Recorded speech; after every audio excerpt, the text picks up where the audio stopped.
Hello student, welcome you all in my mathematics channel. My name is Satyavir Singh and I am uploading the mathematics lecture related to class 12th, 11th and 10th on this channel.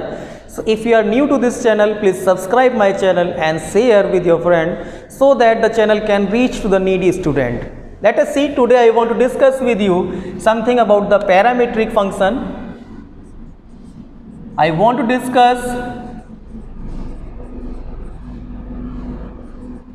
differentiation of parametric functions. Let us see, student, what is called parametric function. First of all,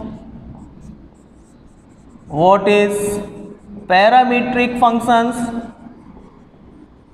See, parametric function we can understand like if there is function given x is equal to, maybe it is 4at square, y is equal to maybe 2at. So here the relation between x and y is not directly given, means x is not directly related to y as it used to be earlier. Like earlier we used to get the function in this form. Here this x used to call independent variable and y we used to say it is dependent variable. So but here now what we used to put, whatever the value we used to put for the x, that was directly related to the y. But here if you will see, we have taken the help of one more variable, that is t here in this function, which is relating to both x and y. And this a is called here constant, this is constant, and t we can say this t is called, even this t also, so both the t's are called parameters. If you will change the value of t, it will change the value of the curve, so or the function. So let us see now, this is the introduction of the parametric function. Similarly, many more function you can frame. If suppose x is equal to, we can say a cos theta, y is equal to a sin theta. Like some of the standard curve, they have their parametric equation. If you are talking about a circle, a ellipse, a parabola, they have their own parametric equation that we have discussed many things in class 11th also out of that. So if you are looking like x square plus y square is equal to 1, this is the equation of a circle. And what is the parametric equation of a circle? We can say, or maybe this is we can say it is a square. So what is the parametric equation of this circle? We can say if x is equal to, we can say a cos theta, and y is equal to, if we are taking a sin theta, then this equation is the parametric equation of this. How we can check? Just put up this value of x and y in the equation. You will be getting the equation is balanced both the side. So that is why we are saying. See student, our concern is not this in this lecture. We want to know how to differentiate the parametric function. So I am taking you towards that side. Let us see how we can find out the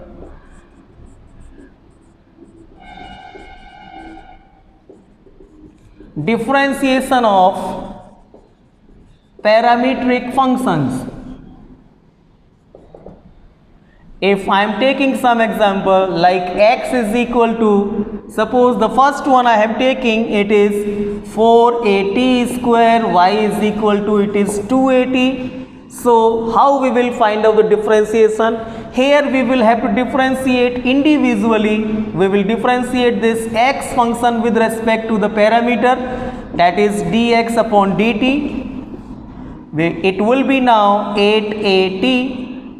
Similarly, we will find the differentiation with respect to t. Here also it is 2a only, and then because we want to find what is the differentiation of the y with respect to x, so for getting that you need to divide dy by dt by dx by dt. So you can get it is 2a upon 8at, because dt you can eliminate, a you can eliminate, so you will be getting dy upon dx is equal to 1 upon 4t. So like this is the procedure we will have to use. Dy by dt you will have to divide by dx upon dt, so you will be getting dy by dx. This is the procedure we want to use in all the equation wherever you will get the parametric function. Let us see, I am taking one question now. See, there is a question I am taking from your textbook, so you can understand this something more in detail.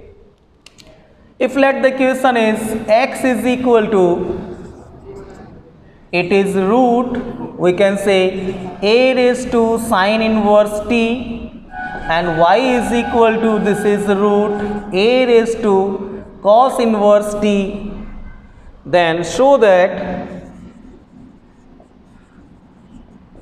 dy by dx is equal to minus y upon x. This is one question I have taken. So let us see, student, how we can solve this. So from here I am first of all finding what is dx upon dt. So dx upon dt I can find, but if you will see the function, if you will observe the function, this is given x is equal to root a raised to sine inverse t. This is given. We want to find out the differentiation of this x with respect to t. How simple we can make this function if we will take log both the side, because the same function we can write a raised to sine inverse t raised to 1 upon 2 also.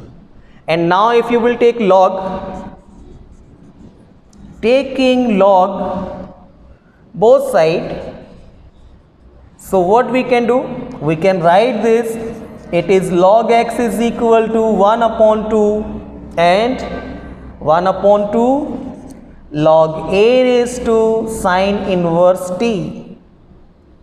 And now this, if you will differentiate with respect to t, you will be getting 1 upon x dx upon dt is equal to this 1 upon 2 as a constant I can take. So log a raised to x, log a raised to x, differentiation is 1 upon a raised to sine inverse t. Differentiation of a raised to x, a raised to x means a raised to sine inverse t. Differentiation of sine inverse t, we are using chain rule. It is 1 upon root 1 minus x square. So like this we had find out the differentiation of this log x is equal to this with respect to t. So this you can simplify further.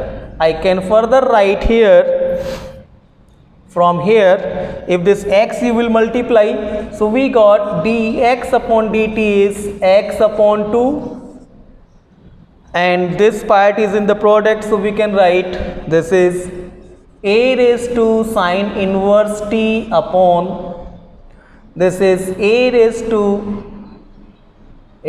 sine inverse t, and a raised to sine inverse t even we can eliminate also. So we can write, there is no need to write this again and again. We can write this here, it is x upon 2 and it is 1 upon root 1 minus x square. This we can say 1. And now I am taking y. So y is here root a raised to cos inverse t, which also we can write like a raised to cos inverse t raised to 1 by 2. If now you will take log both the side, it is also log y is equal to 1 upon 2 log a raised to cos inverse t.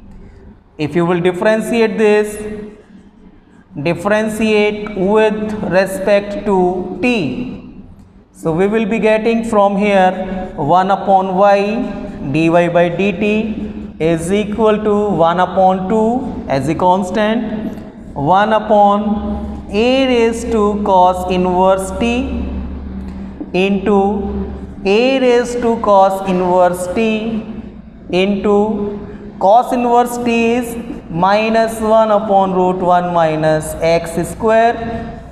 So this you can write, and similarly here also I can eliminate this.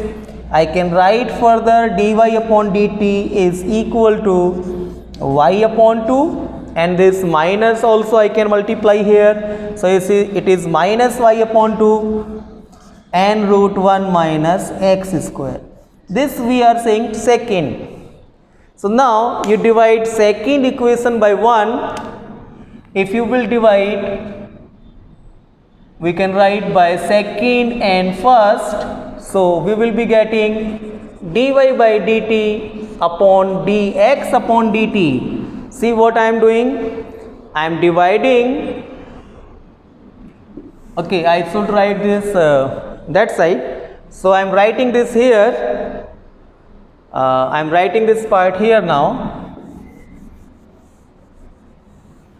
So you can see this. I am writing this here. We can write divide second by 1. So you will write dy upon dt upon dx upon dt is equal to minus y upon 2 upon x upon 2 root 1 upon 1 minus x square upon root 1 upon root 1 minus x square. So obviously this you can eliminate, 2 also you can eliminate, dt also you can eliminate. So what you got, you can see it now. After this elimination you got dy upon dx is equal to minus y upon x. So this was the required result he wanted to prove.